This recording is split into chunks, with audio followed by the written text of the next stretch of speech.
first week has been extraordinary. I've never seen anything like it. It's shocking to me. So you don't have to obey anymore. And all the liberal white ladies are like, oh, yes, you do. The menopausal, angry liberal chick was just too much. The bishop lecturing Trump. My bishop. This is not a Christian organization at all. This is a very angry, hateful organization run by like dreadfully unhappy middle-aged lesbians, which is exactly what it is. The Biden administration wanted to kill Trump. I mean, there's no doubt. Do you genuinely think? Of course I know that. Why is Putin my enemy? He's never done anything to me. Oh, you're a Putin puppet. No, I'm not. I'm an American. Platforming!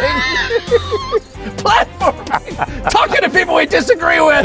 No! How can you say Churchill saved Great Britain when it's in its current condition? Well, you can say he certainly saved it at the time. So you're in a military alliance with Joseph Stalin? You shut the fuck up. You have no right to lecture me about anything, okay? Meghan Markle does not represent black people in the United States. I don't know if you knew that. No question she doesn't. She doesn't represent anybody. Where I was completely wrong, in COVID, I got very overly emotionally engaged. Had you already gotten the vaccine? Yeah. Did you know that it made you impotent when you got it? But here's my point though. Such a dick, I can't control myself. No, but that's why I like you. That's why we get on so well. Well, I've hosted some uncensored shows from strange places in my time, but never anywhere quite like this. And strange only in fascinating. We're at the heart of Saudi Arabia in Riyadh. I've never been before. My guest, Tucker Carlson, has never been here before either. So we're both newbies to Saudi Arabia. And we're going to do a little head-to-head. I grill him for an hour. He grills me for an hour. We tossed a virtual coin on somebody's phone. I won. I get to go first. So I get to have him right where I want him. Tucker Carlson, welcome. Well, good morning. Dude, do you ever think in all the alcohol-free gin joints in all the world, we would be finally sitting down together in the middle of Saudi Arabia? The world has gotten so weird that it actually doesn't shock me. It doesn't shock. Pyongyang might shock me, but this feels like closer to the center than it used to, for sure. We've been here a couple of days. I don't know about you. I've been genuinely stunned by the reality of Saudi Arabia compared to what I've been told it was like. I have been, but I've met so many people. I have so many friends who, oh, where were you? I was just in Riyadh or Al Ula, or I was, vacationing with my family in Saudi. I ran into two Orthodox Jewish guys from Brooklyn in Riyadh. And what are you doing here? Oh, we're looking to open a kosher something or other. Really? So I think a lot of our preconceptions are absurd, actually, or mine. I'll speak for myself. But I find that every place I go, you think you know what you're going to find, but it's totally different. Totally different. Moscow being the greatest example, but there are a million others. You know what I mean? The most extraordinary example of that was you walking through the streets of Washington, I think just before the inauguration. Now, that was extraordinary. Where normally I would have expected you in the heart of liberal country to be a reviled figure, chased by people down the street, having sackcloth thrown at you. Actually, it was the complete opposite, which was very telling about the change of mood in somewhere like DC. I spent 35 years there, basically my whole life there. And I had to leave ultimately because I was perceived as close to Trump, and it was very hostile, really hostile. I don't think Washington is a liberal city in the true sense of liberal. It's not open or relaxed. But it's institutional. It's based on the federal government and the way things are. The status quo is very important to the people who live there, and anyone who seeks to disrupt it is really hated. I mean, Idi Amin would get a far warmer welcome in my neighborhood than Donald Trump got. Idi Amin is fine, world leader, it's okay. Donald Trump, not allowed. And so to be, greeted warmly in Washington, really because of Trump, it had nothing to do with me, but people were happy that Trump got elected in Washington. So I don't fully understand what's going on. But I was shocked by it. I noticed it. I went to my first ever rally by any politician. I went to the Madison Square Garden rally. Happened to just got to New York, and I thought, I'm going to go down there. And I spoke to President Trump in the morning, and I told him I was going to go down. And he said, "You're going to enjoy it. It's like a rock concert." Yes. And it kind of is. His rallies are like rock concerts. But I thought, middle of Manhattan, right before an election. I remembered 2016. I thought it could be mayhem down there. I was worried about where I was going to be dropped and whether going to be tens of thousands of protesters, marches through the streets of New York, very liberal city again. And it was extraordinary. I was there for a few hours, and there were 50,000 people outside, but they were all trying to get in. They were Trump supporters without tickets. And I said to the Secret Service, how many protesters turned up? 150 people Yes. turned up in the heart of Manhattan to protest. And I thought then, well, I thought after he got shot, he's going to win. And I thought after Biden got politically shot, it was even more likely he'd win, Yes. because I thought that they're going to coronate Kamala in this ridiculous manner. She was hopeless the first time around. It's not going to work. Even more chance of him winning. But by the time I got to that rally, I was like, he's home and dry. I mean, he's going to win big. Yes. I thought that too. I was shocked by it. And I thought, is it a kind of surrender? Is it, Trump just built a bigger siege ramp and just knocked down the walls? Well, the resistance just collapsed. But the resistance was fake in the first place. So they used, in my country, and I know yours as well, they used race politics to make everyone shut up. Like, you can't talk or you're a racist. And the truth is that was enforced by unhappy liberal white ladies. And there are not that many of them, actually. And they had like a hammerlock on the culture of my country and really oppressed it. And then when they took power through Joe Biden or attempted Kamala Harris, they did like a terrible job. They just didn't do a good job. And so the second somebody just said out loud, like, this is all nonsense. Like, these people don't know what they're doing. The race politics stuff is fake. Look at all the black people outside the rally. All the Hispanic guys, like, love Trump. It's nonsense. You don't have to obey anymore. And all the liberal white ladies are like, oh, yes, you do. And everyone's like, shut up, liberal white ladies. Like, we're sick of this. The tyranny the fact that Trump won of the menopausal, angry liberal chick was just too much. And so it's like Liberation Day. I mean, the fact that Trump won the Hispanic vote was Of course he did. truly extraordinary. Ever met a liberal Salvadoran? No, there's not one. Of course not. The whole thing was totally fake. And it was a certain class of people. It wasn't just menopausal liberal white ladies, though they were in charge, ruling through fear.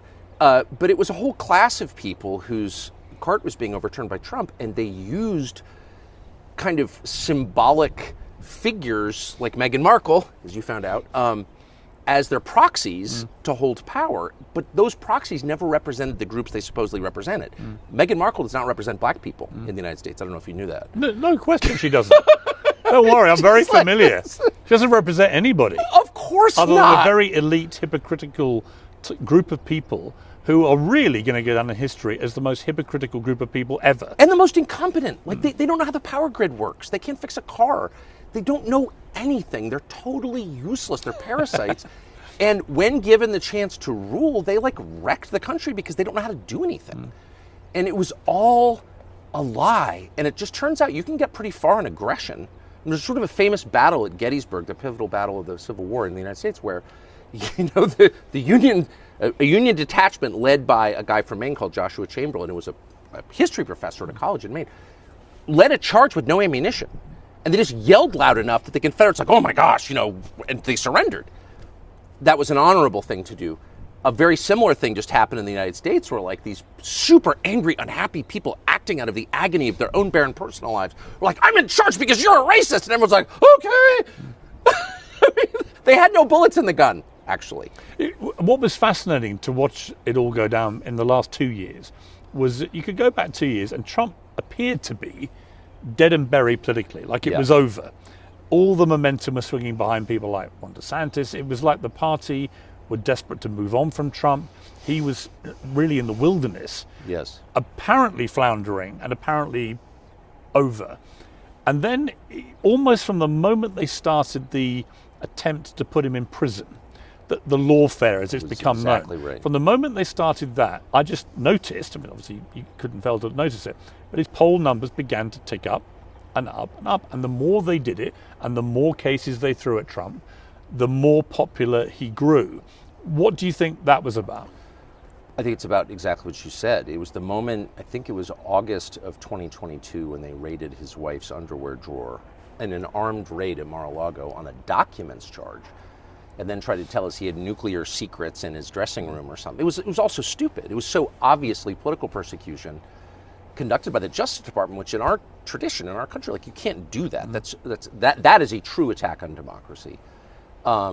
It was really at that moment, I think, that, I was on vacation with my kids and my wife and kids, and I read that. I was in a foreign country, and I thought, ooh, he's going to be president. And then did you? You instinctively felt instantly if they're going to try and do this instantly. And I said that to my son said that to me. We were sitting smoking a cigar, and he's like, Trump's going to win. And I thought, he works in politics, so he's a little better at this than I am, but I was like, yeah, that's totally true. And then the opposition, he had a couple, I thought, very capable people who I like, Ron DeSantis, prime among them. Yeah. And the problem with DeSantis was not that he was incompetent. He's supremely competent. And I think he did a wonderful job in Florida, and I really like Ron DeSantis, but he was totally a marionette of his donors, utterly. And that became really clear on, like, the war in Ukraine. Like, Ron DeSantis comes out and says, oh, the war in Ukraine is not central to American national security, and Ken Griffin, his biggest donor, reels him in. The next day, Ron DeSantis is like, oh, no, it's really important that we continue to send hundreds of billions to Zelensky, or whatever. And then his donors demand a hate speech law in Florida. He pushes it. It passes. It was too obvious. I would say this to his face. I hope he sees this because I mean it with love. You can't be a pure puppet of your biggest donors. Everyone's influenced by the people around him. Donors have a great deal of influence, inordinate influence probably. But you can't do exactly what they say every time. And it made DeSantis look weak. And it made him look controlled. And this is a moment where people are kind of hip to that trick and they sort of know the politicians, you know what I mean, aren't really acting on their behalf or even independently. They're acting because some billionaire told them to do what they're doing. And I think DeSantis was just too obvious about that, and it destroyed him. And when the lawfare continued, it seemed to me the tipping point where I was convinced Trump would win was the attempt to prosecute him for ultimately what he was convicted of doing, which was shuffling a bit of paperwork over an alleged one-night stand with a porn star 18 years before, which on every level was so ridiculous. And I immediately looked at the polls, and what was fascinating was, I mean, no Americans thought this was a good idea to go after Trump over something so trivial, to actually drag an American president for the first time through a criminal court over something so pathetic and so inconsequential, so meaningless, was such an obvious example, it seemed to me, of a petty, political, spiteful move to try and shut Trump down. And by doing it over Stormy Daniels, it just seemed to me, well, if you're going to do this, he's going to win the election. Americans are not going to put up with this. With respect, I don't think the president handled it in exactly the right way. I would have said, all right, everybody here in this room, all my judges arrayed against me, raise your hand if you haven't sent money to your girlfriend or boyfriend. I mean, let's be honest. Like, let's make that the new standard. If you're an American politician and you've ever sent money to your girlfriend or boyfriend, because, like, a lot of them, those guys have boyfriends, then you're disqualified. So we're going to make that the new standard. Then there's no Congress. No, I'm serious. It was like Matt Gaetz, like, oh, we're going to leak the, ethics committee investigation we did on it. And Gaetz said something which I wish had come true, which is, okay, fine, let's leak all the ethics committee investigations, all the sealed investigations into sitting members of Congress. I mean, if you want to play that game, let's play the game, right? And I spent my life there. Because it is a game. I mean, it's not only a game. It was a political game. The supreme hypocrisy of, people like Mitch McConnell, or pick one, with personal lives that would not withstand scrutiny. They wouldn't. And, God can sort that out. It's not really my place to judge. But as long as we're judging, okay, let's judge. They're not in a position to talk like that at all. A lot of these guys are completely controlled by their personal peccadillos, by their personal failings. And everyone knows that. So, like, how about stop? How about shut up? And I wish Trump had said that, because he knows that, because it's true. Well, I just talked to Democrats, and I went, so let me get this straight. Bill Clinton, who I thought was a very good politician, interviewed him a few times, very well, he's smart. certainly a great politician, one of the best natural politicians ever. I've ever met. Yeah. But I said, in the end, the Monica Lewinsky scandal, the fact he paid somebody off $850,000 in another scandal, you put it all together, you think, okay, if you're going to play this card with Trump, do you not understand that this is going to come back and haunt you guys for eternity? In other words, if you get to that kind of ludicrously petty level where you drag a president through a criminal court over something so trivial, then this will never stop. Right. Well, it also devalues Americans' faith in their justice system, which is a real cost. It's I think, a country-destroying cost. And if there's one thing, there's this constant conversation about what makes America, well, as we say, exceptional. Why is it different? Why do people want to come here? And you often hear the dumbest people in our society say it's because of our free market economy. We're rich. There are tons of rich countries. People want to move, don't want to move. A lot of rich people in Lagos, Nigeria. No one moves there. The main thing that we have always had is a fair justice system. Not perfect, but basically pretty fair, where every citizen is treated equally. I mean, that's the promise of the United States. And if you tamper with that, you're really messing with the core formula of the country. I mean, there's an egalitarian spirit that undergirds all of our institutions. I'm a citizen, I'm your equal. That's a Northern European concept that was brought to North America 250 years ago. It's worked great. People like it, no matter where they're from. And they are destroying that. The left is destroying that, with the complicity of lots of Republicans, too. It's not just the Democratic Party. But I don't think we should mess with that at all. The other pivotal moment, it seemed to me, in the race was the assassination attempt, where Trump's reaction, I mean, my brother was a British Army colonel, for example, and he said to me, you never know how people are going to react till they get shot. That's right. That some people that you would least expect crumble, cry out for their mother. Other people who you may not expect to be that courageous leap up and go straight back into the fire. And he said, you just don't know. Trump's reaction was genuinely extraordinary because he didn't know if there were other shooters in that audience. His natural gut reaction was to stand up, say, fight, fight, fight, with blood pouring over his face. And it became not just an iconic image, but I'm certain that if there was any doubt, that's the moment he won the election. Of course. Did you feel the same? Of course, because the prerequisite for leadership is bravery, physical bravery, not just conceptual bravery. I'm so brave. But actual bravery. You know, the guy who leads the tribe is the guy who, repels the invaders, period. That's been true since we lived in caves, and it's never going to not be true. And, Kamala Harris would like it not to be true because she's obviously a coward who follows instructions. And the leadership of both parties is that way. And Trump is unusual in that he has bravery. And people follow that. It's a matter of instinct. I do think that shooting, I hope that'll be examined. Because what's happened with the investigation? We don't know anything about this kid. Well, Piers, I don't know, because you're not from the United States. It's very common for assassins of presidents to have no motive at all. Extraordinary. And at the age of 20 to have no social media profile. He never went on the internet. Nothing. It's kind of weird. No record at all. Yeah, not at all. No cutlery in his own home. Advanced bomb making skills. Operating drones, bringing rangefinder, making a pretty great offhand shot at 150 yards under duress. It's just normal in America. I mean, the whole thing is so nuts, actually.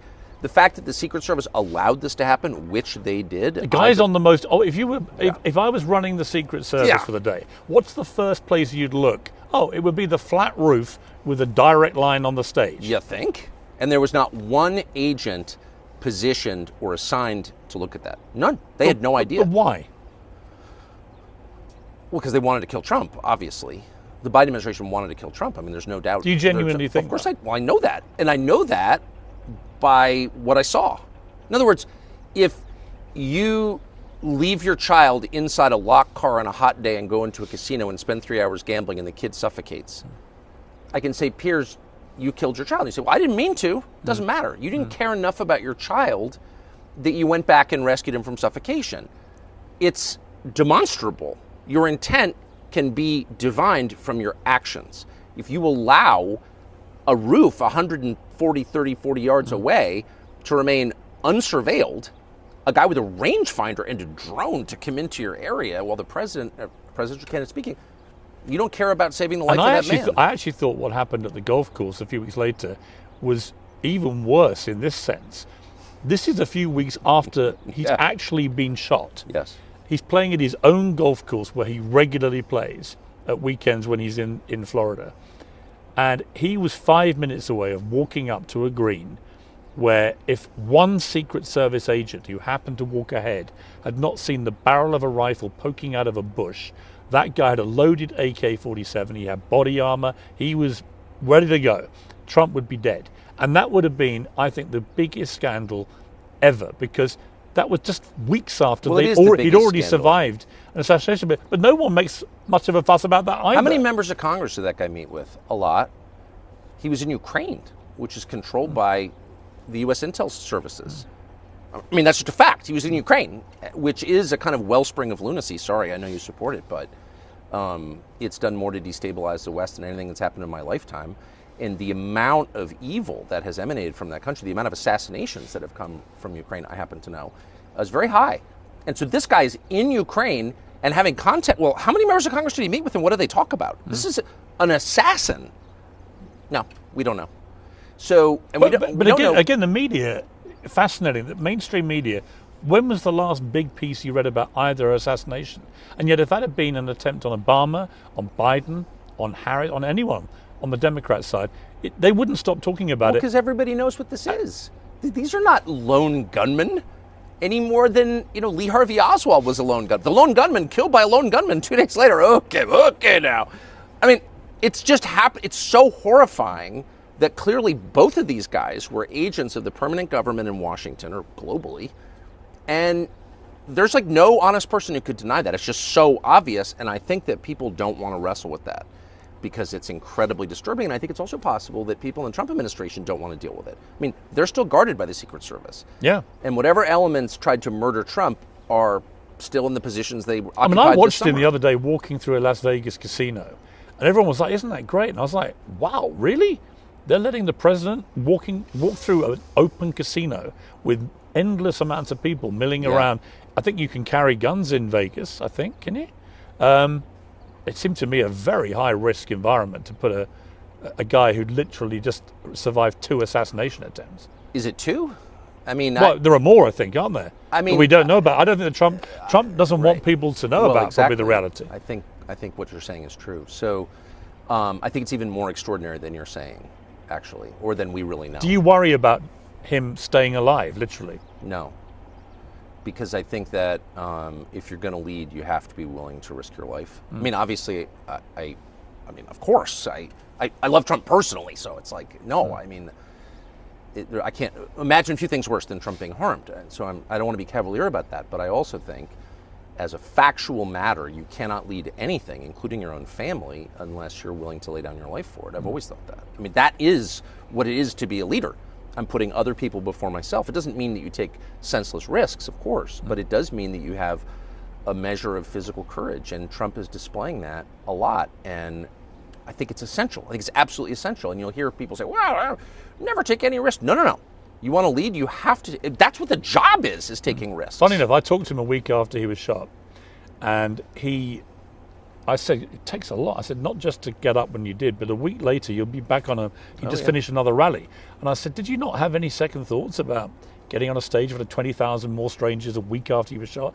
And he said an interesting thing, a very rare moment of kind of slight vulnerability that he was admitting. He said, I knew if I didn't get back out quickly, I may never get back out. Yeah. I thought that was a really honest thing. It wasn't a week, it was 2 days. Yeah. Because he was shot on a Saturday, and the Republican convention started Mondays. Right. I'm looking at my picture. I'm remembering this right. The Saturday afterwards was when he did the first rally afterwards. Where he was but I mean, he was in the middle of a stadium in Milwaukee. I was sitting next to him, and I talked to him that night. I mean, what struck me the most was his attitude the night he was shot. I talked to him late night Saturday night about something else, and I said, well, that's kind of, are you okay? Yeah, I'm great.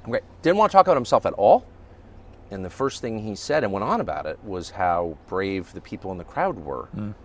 And I thought, he's often been called, well, he's always called a narcissist, but here in his moment of crisis, he's directing attention to other people. I thought that was so, because as you said, you don't really know a man until there's a lot of pressure. Do you think he's changed? I mean, I've spoken to him a few times, not as much as you will have done, but I do detect that 2 things have changed him as a man. One, getting a second chance at life, literally, where half an inch and he's dead, and the other getting another go at the presidency, which was, whatever people want to say, it was completely derailed by the pandemic. And I think that without that pandemic, he'd have been re-elected very comfortably. And so he had a chance to sort of do over at 2 things, professional and personal. Yes. And I do sense with him, both privately but also what I'm seeing in public, a slightly changed guy. Do you feel that? Oh, I strongly feel that. I strongly feel, on many levels. I've noticed it. I mean, I was at the inauguration, and right near him when he gave that inaugural, I've never seen him read. He's an amazing conversationalist, a wonderfully entertaining host in person, and he's a great extemporaneous speaker. But he's never been a great teleprompter reader. He didn't miss, as a teleprompter reader, I noticed he didn't miss a single word in that inaugural. He was just so calm. Stylistic, but I think it speaks to something and deeper. disciplined, and really focused, right? But the pitfall, look, I mean, Trump has full command of the U.S. government to the extent anybody ever does, because it's so huge. and more power in his first week of the presidency than any president in my lifetime, more than Reagan. So he can do a lot, and his program is popular. It's always been popular. He's done a lot. He's done a lot. The first week has been extraordinary. I've never seen anything like it. It's shocking to me how just efficient the functioning has been. It's so heartening. The point is, in order to stop Trump, you need to massively derail not just him but the country. You need a COVID or a war. And I think as long as... Or putting him in jail or an assassin's bullet. Well, they can't put him in jail. I don't think they're going to put him in jail. Well, they tried. Yeah, they did. No, but I mean now, going forward in the next 4 years, if he can avoid a war with Iran and a war with Russia, a deepening war with Russia, he will be the most effective president really since the founding, I think. He will really change the country for the better.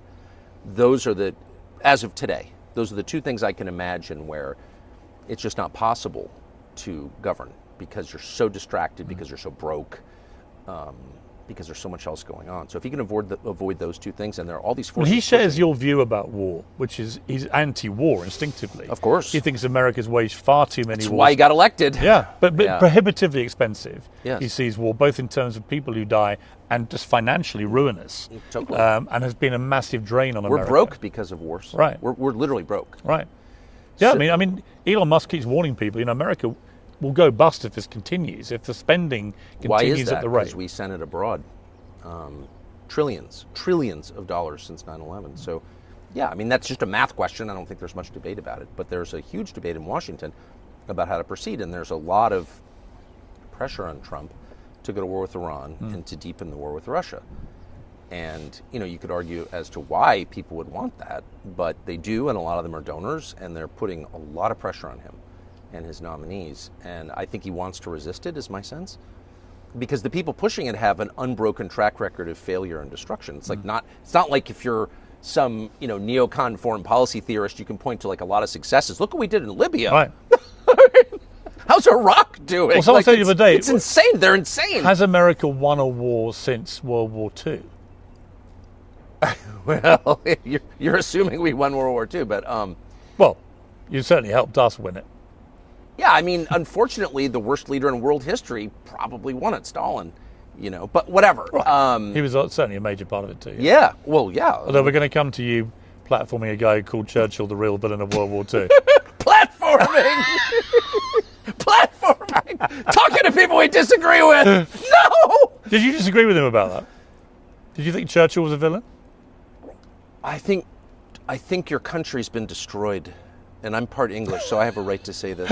I can barely go there. It's so depressing and degraded. No offense. I mean that with great sadness. Many people there feel the same. Well, I feel that way. I have relatives there. I mean, I grew up going there. I mean, I'm part English. I have a right to say this.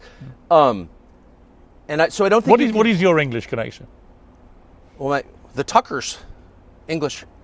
And I have relatives there now, so I don't want to embarrass them by saying they're there. But and my point is, I've spent my life going there. I've always loved it. There are things about it I love now, but I go to London now, and I'm shocked by it. It's disgusting, and no self-respect at all. The people, the native English, the indigenous population of your island have no self-respect at all, and they can't even stand up and say, "Hey, get out of here." We have way too much immigration, and it's not making the country better, it's making it much worse. And not just immigration, but replacing your manufacturing economy with a finance economy, where the sleaziest people in the world come to London and sell off all your assets and no one can say anything about it. So I'm very distressed. I say that with love. And my only point is, how can you say Churchill saved Great Britain when it's in its current condition? Well, you could say he certainly saved it at the time.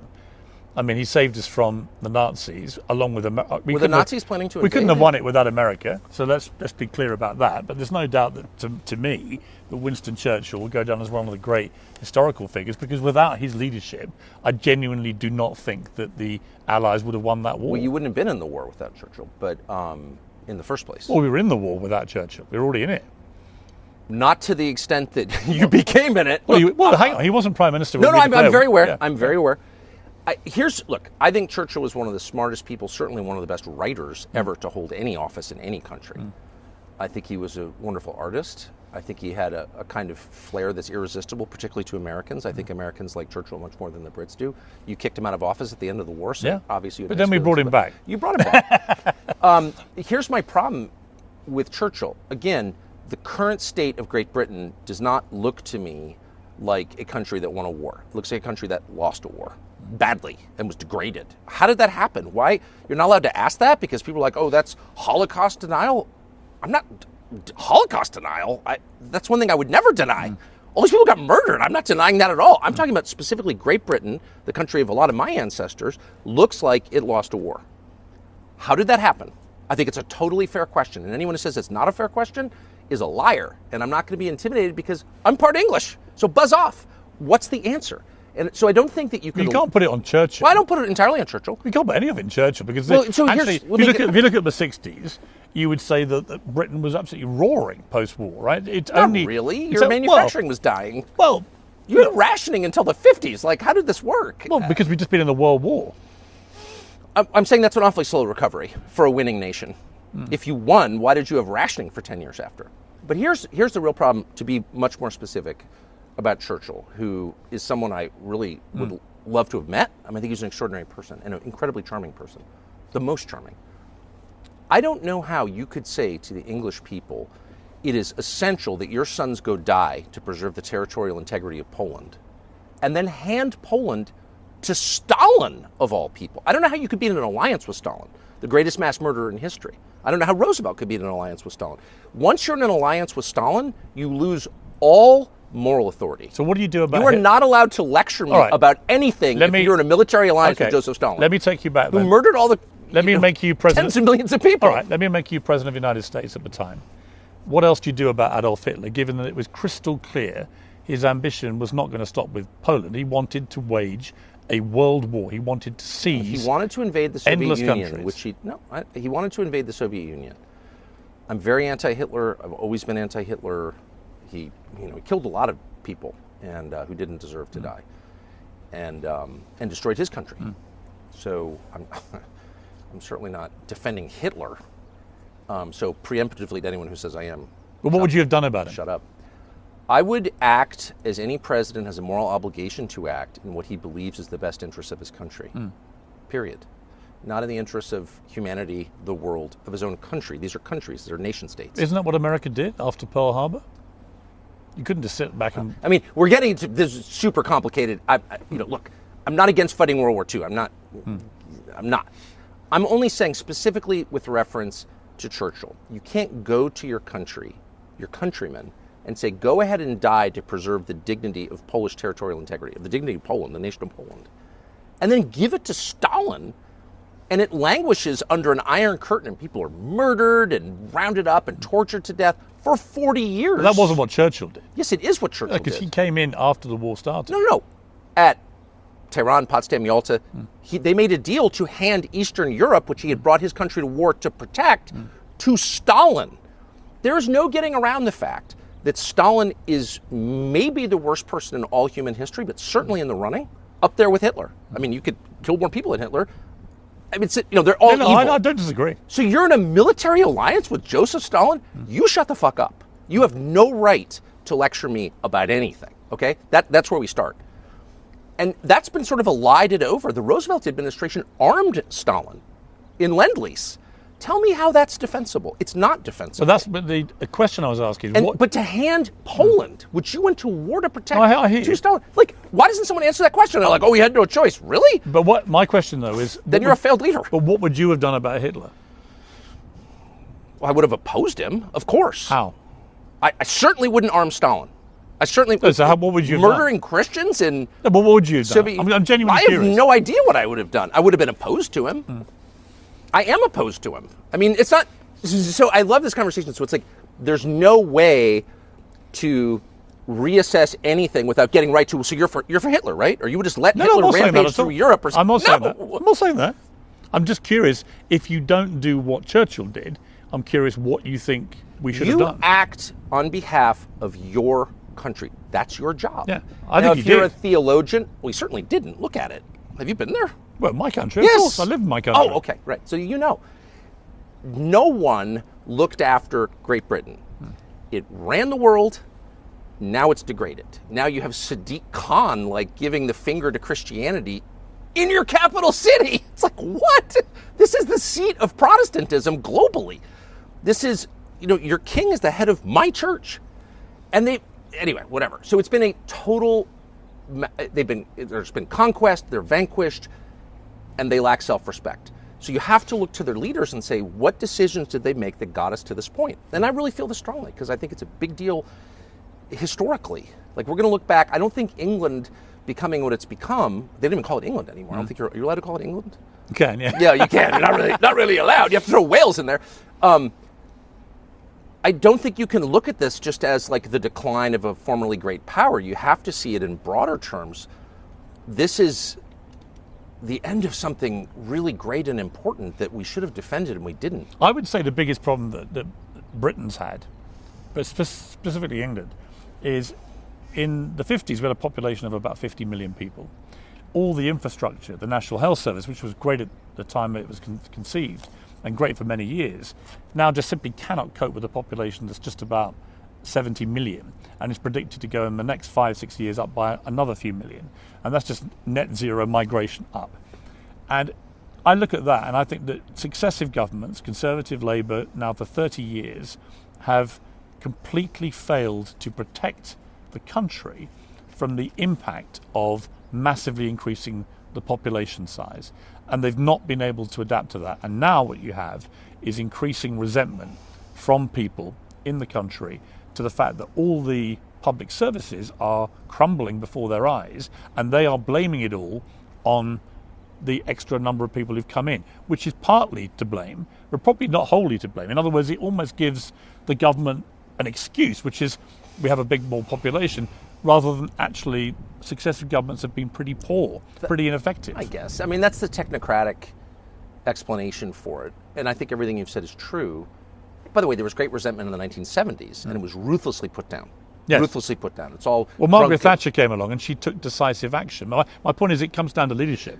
No, it comes down to self-respect. Do you believe that your country represents something worth preserving? But I think Thatcher did that, you see. And when she went to war... She didn't. So she took on the unions. Okay, great. That's great. But nobody has reestablished since the end of World War II, 1945, in the minds of the British people, you are unique in the world. You're the indigenous population of this island. You have something great to offer the world. This is a seat of Protestant Christianity. Your culture, your language, your views, your attitudes, your customs, your traditions, those are all worth defending because they're great. That's the basis of any country. In Saudi Arabia, they feel that way about their country. This is Saudi Arabia. We're the most important country in Islam. We're the leader of the Arab world, which they are. They're very proud of it. Great. I'm not a Muslim or an Arab, not from the Middle East. I come here, they're like, great, so glad to have you. By the way, you're not allowed to change the laws here because you're not Saudi.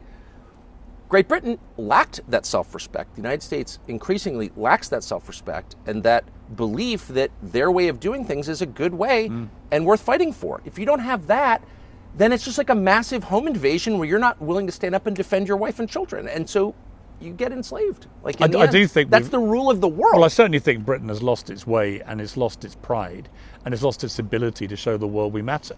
And we've become increasingly irrelevant. But your values, your ideas, freedom of discourse. I see it now. You're putting people in prison, literally in prison for Facebook posts. And it's like, obviously that's authoritarian, but it's deeper than that. It's like, no, this is England. This is the country that gave free speech to the United States. This is where it all came from. This is where habeas corpus came from. The Magna Carta was signed here. This is Western civilization. We talk about Western civilization. What is it? It's England, actually. And so if you allow it to become what it is now, Western civilization ends. I don't think that's overstating it at all. If Saudi Arabia fell today and became Buddhist or something, it would have a massive effect on the entire region. The holy sites are here, right? It's much more significant merely than its landmass. Let me ask you about... And the same was true for your country. It was hugely significant for us in the U.S. We're your descendants. And we did what you did, but with much more land and resources. So I'm very distressed about it. So people want to tell me Churchill's an incredible guy. Really? Well, why didn't he save Western civilization? He didn't even save Poland. He did. What did he? He did save Western civilization. How? He defeated the Nazis.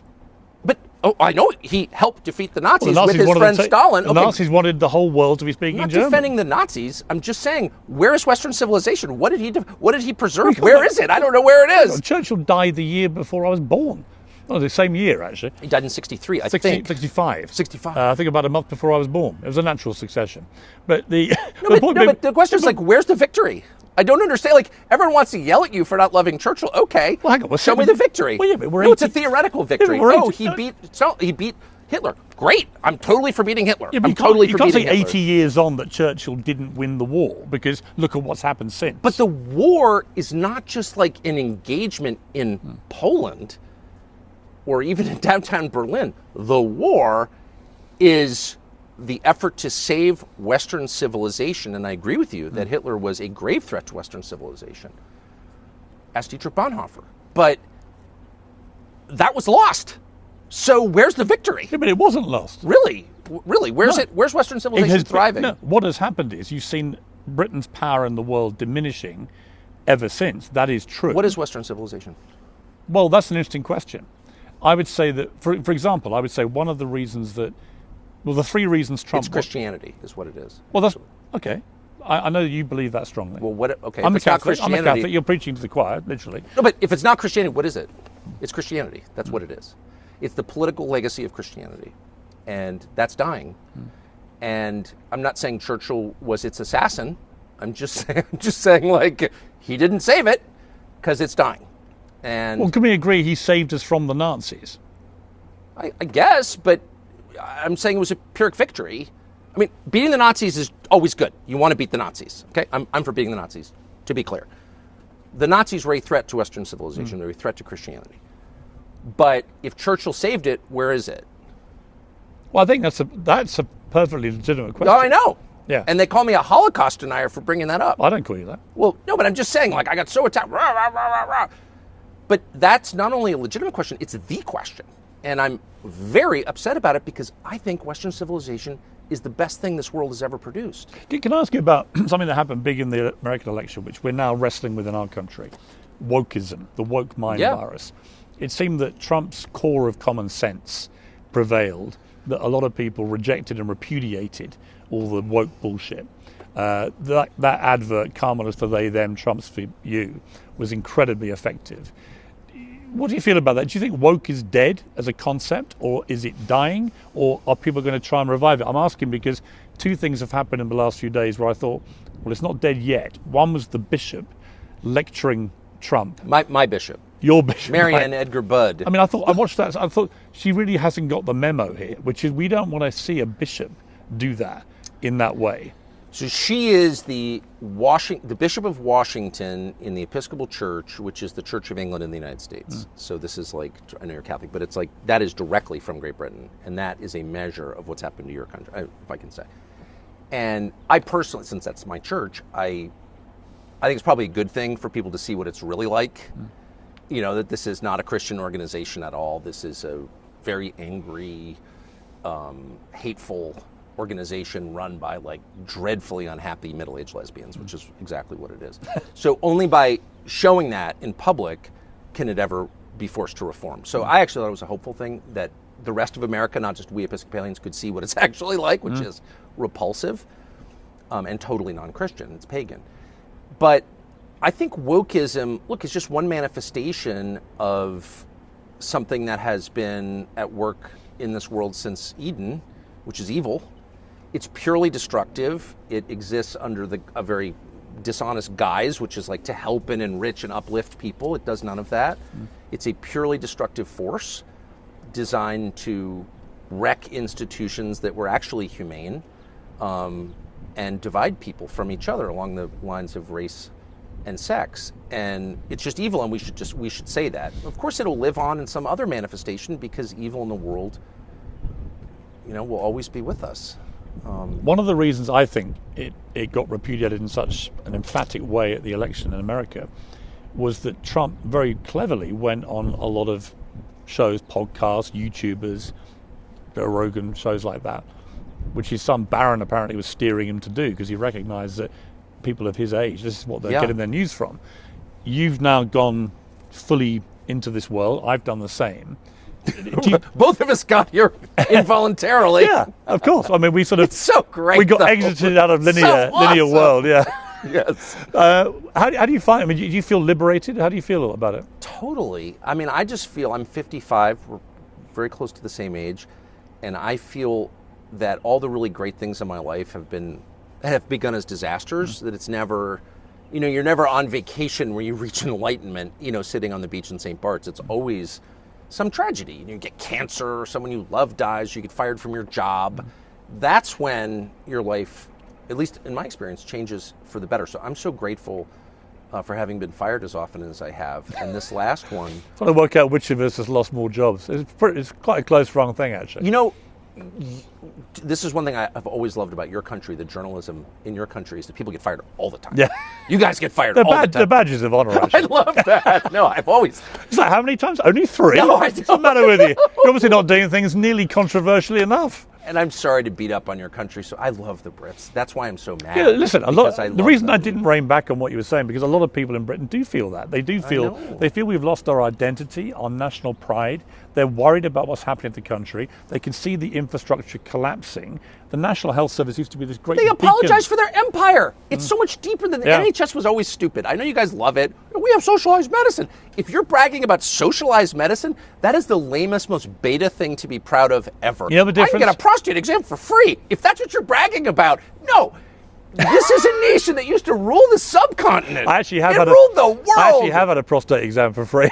But that's how degraded it is. You literally talk to them, even the right-wing Brits are like, well, I can't criticize the NIH. All right. Because you know what? The flower of British civilization is building socialized shitty medicine.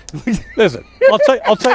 I'll take this to a point. Okay? No, you can't I'll take this to a point. NHS. But now I've got to defend my country. But your empire was great in some ways. Will you admit that? Yes, but listen, of course. Okay, good. There were lots of great things about the empire. There were things we shouldn't have done. Of course. But this constant revisionist going back, wanting to apologize, wanting to pay vast sums of money to the descendants of people that they never knew, right? Centuries later is utterly preposterous. Apologizing on behalf of dead people is specious by its nature. Let me tell you the difference. I can only apologize for myself. If you come to London, and we're walking on the road, and I'm never going again. And you get hit by a car, and you will go again, and you get hit by a car and you break your leg. You will get immediate, great, world-class healthcare, and you won't have to pay for it. When I broke some ribs in Santa Monica, falling off a Segway, one of the most embarrassing things of my life, not least because when I'd been a newspaper editor and George Bush fell off a Segway, I said, what kind of idiot falls off a Segway as a headline? Or rides a And then Segway. many years later, I fall off and break 5 ribs and collapse a lung. Santa Monica. And then in Santa Monica, in the hospital there, and all I remember is coming in and out on a morphine haze in utter agony, and some guy in a doctor's robe standing over me with a form saying, have you got the ability to pay for the medication? Just swipe your credit card as you come out of the haze. Right, but you think that's a better system than mine? I mean, Come on. Look, it's a pile of crap and a pile of shit, and you kind of if you have stage 4 pancreatic, probably better to be in the U.S. If you break your arm in a Segway accident, probably better to be in London. It's all kind of crappy, actually, and capitalism is an amazing engine, but there are downsides to it, and it's not a religion. So I think you can admit that a for-profit medical system has some ugly parts to it, and it definitely does. And you can also admit that socialized medicine is kind of lame, because it is. And I don't know. By the way, getting sick is bad, right? And both England and the United States are super unhealthy countries, leaving the healthcare system apart. Everyone's fat. The food is terrible. Do you ever notice when you look at pictures from New York in the 20s, or London, or Paris, have you ever noticed that there are no fat people in the pictures?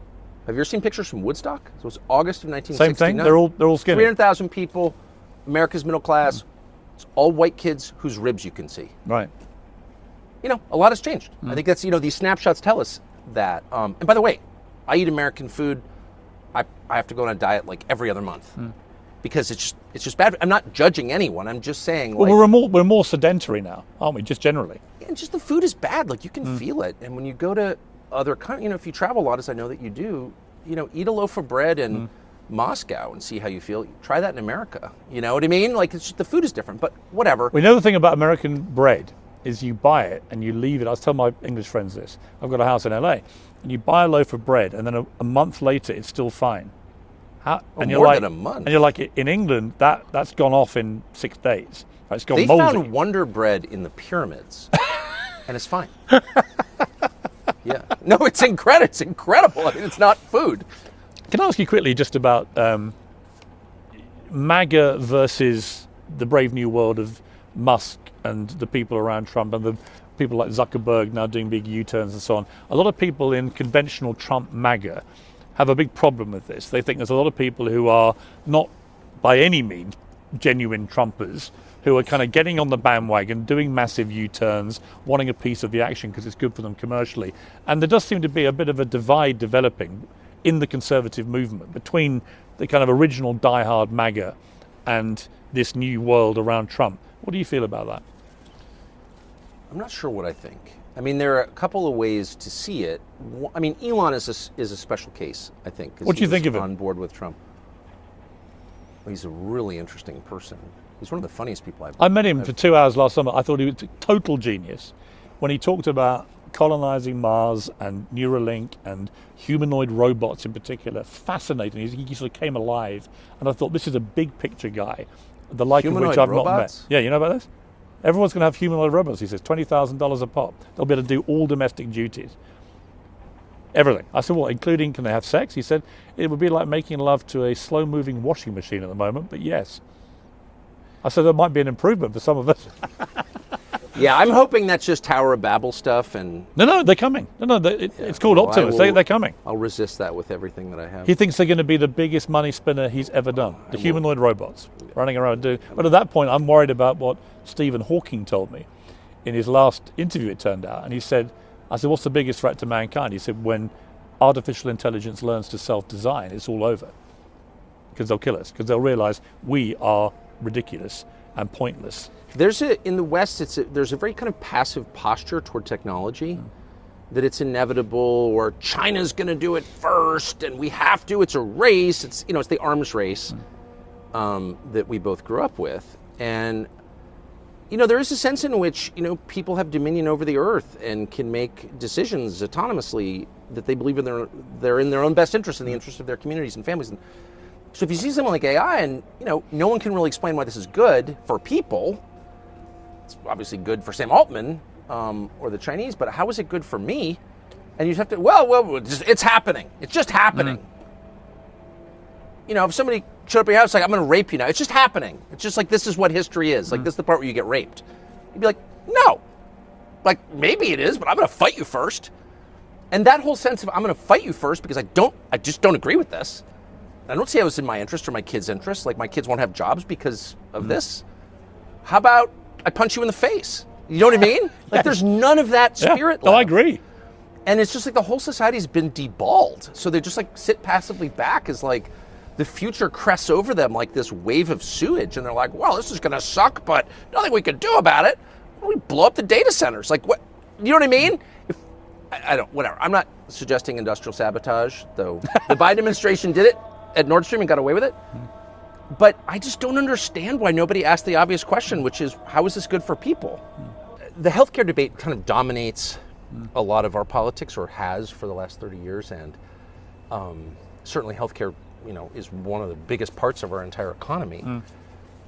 But under all of it, and I think it's a fair debate, and I want good healthcare, and I've been sick, I had back surgery, I had appendicitis, whatever, it's like, it's important, right? But it's not everything. And I think that we have inflated its importance to this level that kind of obscures the purpose of living, which is to live, and that suggests underneath it all a deep fear of dying, which is the one thing that we all have in common. We're all going to die. And a society that can't accept that is in trouble. And you saw this during COVID. The hysteria about masking and social distancing and all this stuff, it was like, underneath it all, it was millions of people, hundreds of millions of people saying, I'm terrified to die. And like, if your people are afraid to die, I don't think you should die pointlessly. You should live as long as you can, as happy as you are, whatever, I get all that, but you're still going to die. And How do you want to die? Oh, I want to die standing up in Maine, very much, and be... In mid-reel? Buried with my relatives in our cemetery, yes.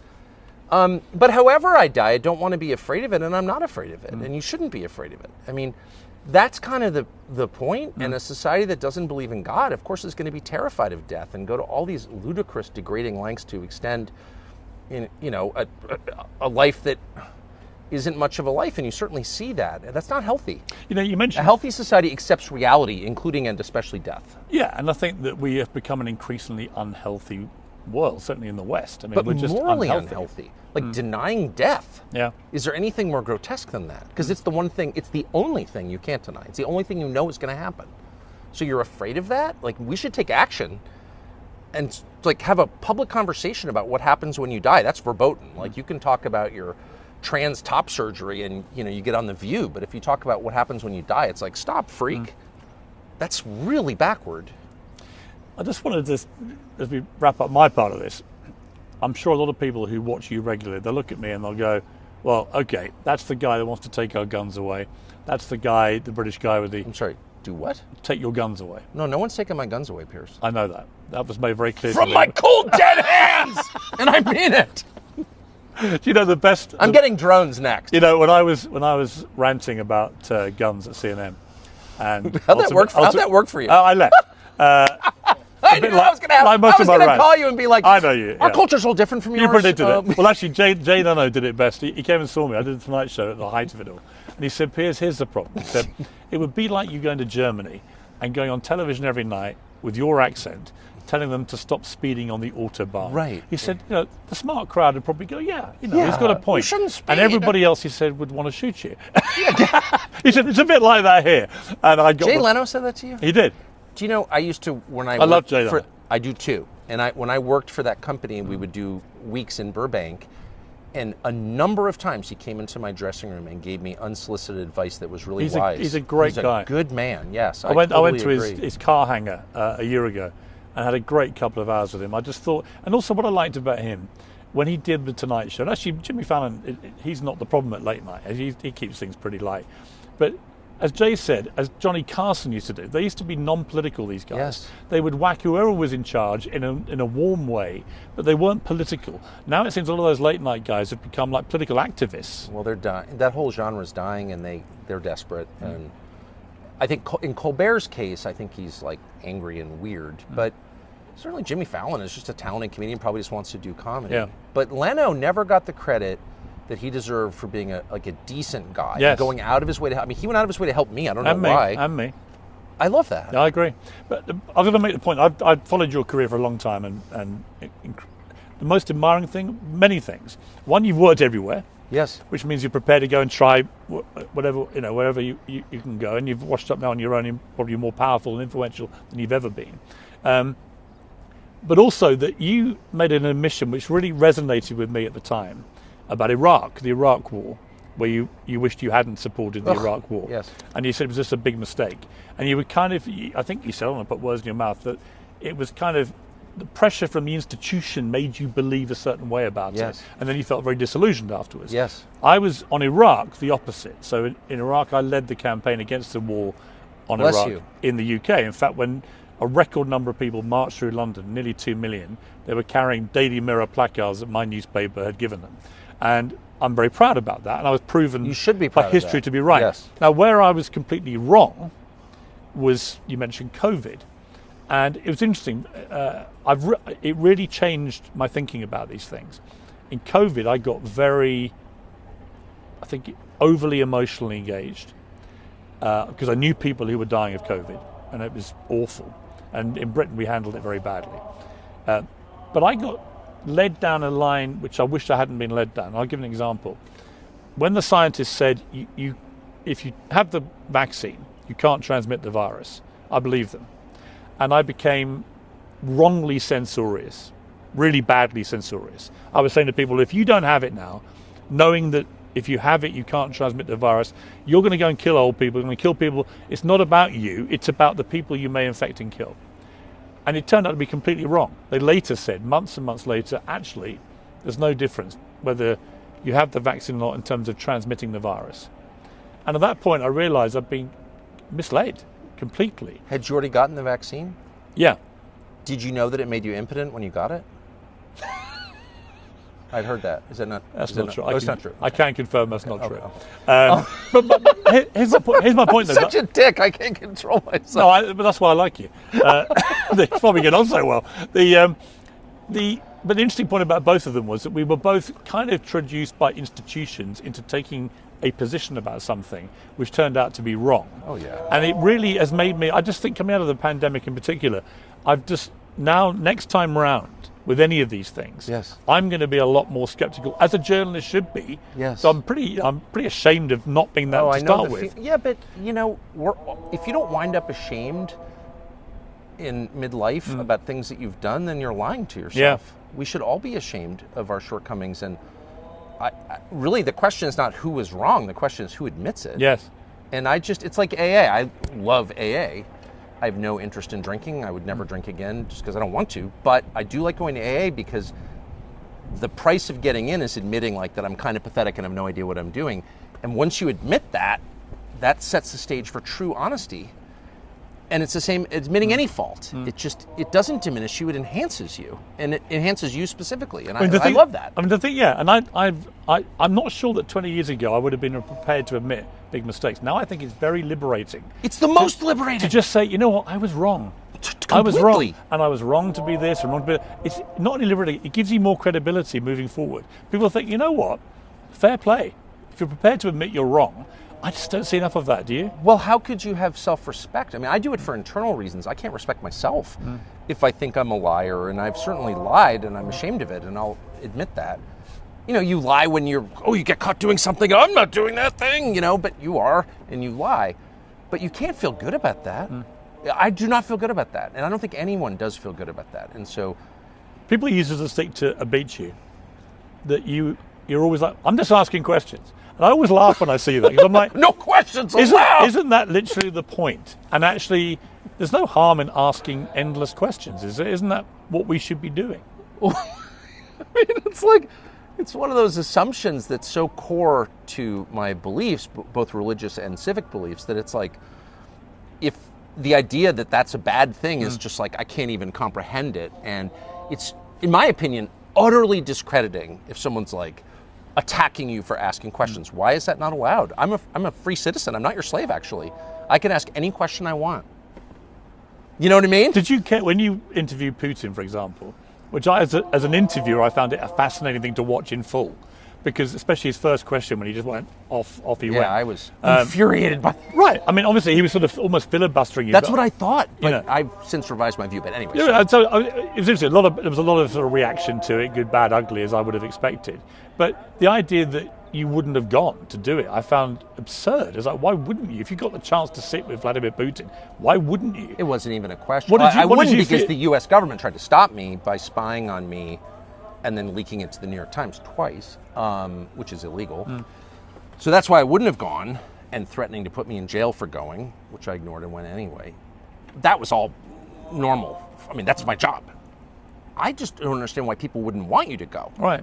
If you're calling for less information, that puts you not on God's side, on the other side. Like, why are you against more information?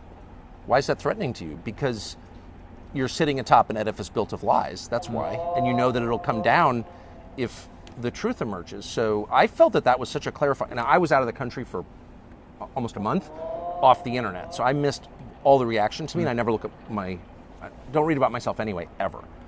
But I got the sense from people who called me that, I was attacked by people like, how dare he talk to Putin, our enemy?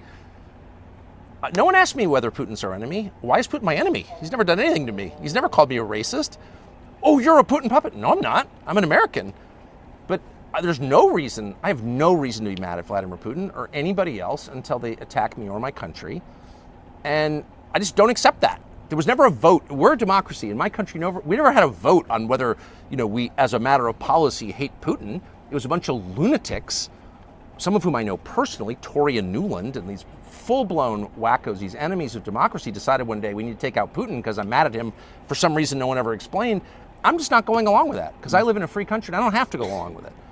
And so anyone telling me that I have to go along with it, I immediately just tune out. Like, I don't care what you say. Your opinion is totally irrelevant to me. That's how I feel. Have you ever considered running for office? No. You never would? No way. That's not what I do. I mean, I don't want to have power. I don't think I should be trusted with power. How do you describe what you do now? What are you? I'm someone who's trying to understand what's happening to the world.